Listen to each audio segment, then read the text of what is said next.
আসসালামু আলাইকুম। আমাদের কিন্তু গুচ্ছের এই ইউনিটের ফলাফল কিন্তু আমরা ইতিমধ্যে সবাই লগইন করে পেয়ে গেছি। কার কত স্কোর এবং মেরিট কত এবং স্কোর কত সেটা আমরা পেয়ে গেছি।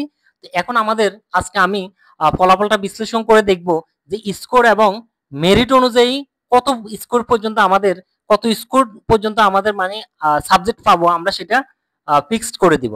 এরপর আমাদের তার আগে আমরা এটা দেখার আগে স্কোর দিয়ে আমাদের পরে করব। তার আগে আমরা আমাদের এবারে ফলাফলের অবস্থানটা দেখি। সেটা হলো আমাদের এই ইউনিটে কিন্তু টোটাল আবেদন করছে 1,42,000, 1,42,000 প্লাস, এবং আসন ছিল আমাদের 8,200 প্লাস, আর মানে 8,297 জনের জন্য। তার মানে পার সিট আমাদের হয় কত, পার আসনে লড়াই হয় 17 জন করে। এরপর আমাদের পাস করছে টোটাল, অর্থাৎ আমরা জানি গুচ্ছে আমাদের 5 নম্বর ছিল 30, তার মানে সায়েন্সে 30 পেয়ে পাস করছে 57,000 প্লাস, এবং আমাদের যেটা পার্সেন্টেজ হয় 45.74। আর আমাদের সর্বোচ্চ এবছর সর্বোচ্চ নম্বর যে প্রথম হয়েছে, সর্বোচ্চ নম্বর পেয়েছে 84.75, আর যে সর্বনিম্ন পেয়েছে সে হলো 15.75। তার মানে কারো মাইনাস নেগেটিভ মার্ক মানে মাইনাস মার্ক কারো নেই। সর্বনিম্ন যেটা সেটা 15.75, সেটা প্লাসে আছে। এরপর আমরা আমাদের ফলাফলটা একটু বিশ্লেষণ করে দেখি। প্রথম অবস্থান যেটা সেটা হলো 84.75, তারপরে মিডলের একটা রেজাল্ট 66.50 পেয়ে তার অবস্থান হলো 700 প্লাস। এরপরে 62.75 পেয়ে আমাদের ইয়া হলো মেরিট হলো 1900 প্লাস।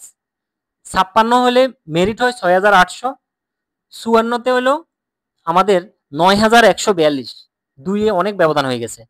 53তে আমাদের আসে 10,000, 50.75 আমাদের আসে 13,274, এবং আমাদের 50 অর্থাৎ স্কোর হলো 50, তখন আমাদের মেরিট পজিশন হয় 14,613।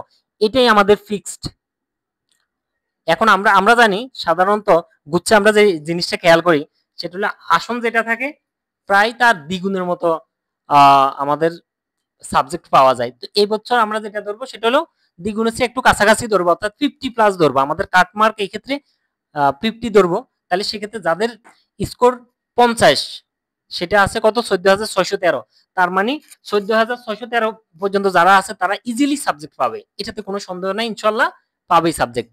এরপরে যাদের স্কোর আরো নিচে এবং মেরিট পজিশন যাদের আরো উপরে উঠে যায় তাদের ক্ষেত্রে করণীয় কি? সেক্ষেত্রে তাদের ক্ষেত্রে করণীয় হলো তারা মোটামুটি এর উপরে যারা থাকবে তারাও তো অনেকে আবেদন করবে এবং আবেদন করতেই হবে। কারণ আমাদের এখানে একটা সুবিধা হলো যখন প্রথম দ্বিতীয় তৃতীয় এইভাবে মেরিট লিস্ট যখন চলতে থাকবে ওয়েটিং লিস্ট, তখন দেখবো যে আমরা শেষের দিকে আর কারো অনেকে সাবজেক্ট পছন্দ হচ্ছে না, তারা আর কেউ যাচ্ছে না, তখন একটা গণবিজ্ঞপ্তি দিয়ে দিবে। ওই গণবিজ্ঞপ্তিতে দেখা যায় অনেকে আবেদন না করার কারণে নিচের স্কোর থেকেও কিন্তু রেজাল্ট চলে আসে। তার মানে কি এই যে 15, 16, 17, 18, 20, 22, 25 এখান থেকেও কেউ যদি খুব কম আবেদন করার কারণে শেষ থেকেও কিন্তু সাবজেক্ট পেতে পারে, সেটা হলো আবেদনের উপর। এই জন্য বলবো যে যাদের স্কোর মোটামুটি পিছনে তারাও চেষ্টা করবেন অবশ্যই কয়েকটা ইউনিভার্সিটিতে আবেদন করে রাখার জন্য। আর যারা এই যে 13, 14, 15, 20-এর ভিতরে যাদের আছেন তাদের কাজ হবে তারা বেশি বেশি ইউনিভার্সিটি আবেদন করতে হবে। একটু টাকা কস্টিং বেশি হলেও বেশি ইউনিভার্সিটি আবেদন করতে হবে, এবং যদি পসিবল হয়, যেহেতু এই ইউনিট নিয়ে আলোচনা করছি, অবশ্যই এই ইউনিটের সবাই বি এবং সি ইউনিটও যেগুলো যেগুলো পসিবল হয় সাবজেক্ট অবশ্যই বিভাগ পরিবর্তন করে সবগুলো আবেদন করতে হবে। সায়েন্সের জন্য এটা এই একটা সুবিধা, এটা নিতে হবে। এরপর আমাদের আরেকটা জিনিস যেটা জানতে হবে সেটা হলো আমাদের নতুন নতুন বিশ্ববিদ্যালয়গুলো যাদের বেশি যাদের মেরিট অনেক পিছনে, তাদের যেটা করতে হবে সেটা হলো নতুন বিশ্ববিদ্যালয়গুলোতে আবেদন করতে হবে, যেখানে বেশি আসন আছে ওখানে আবেদন করতে হবে, যাতে করে কোনো ওয়েতে একটা না একটা সাবজেক্ট আসলে হবে। যাদের পিছনে অবস্থান তাদের কাজ হলো একেবারে নিচের একটা সাবজেক্ট যাতে আসে। তো সবাই ভালো থাকবেন, ধন্যবাদ, আসসালামু আলাইকুম।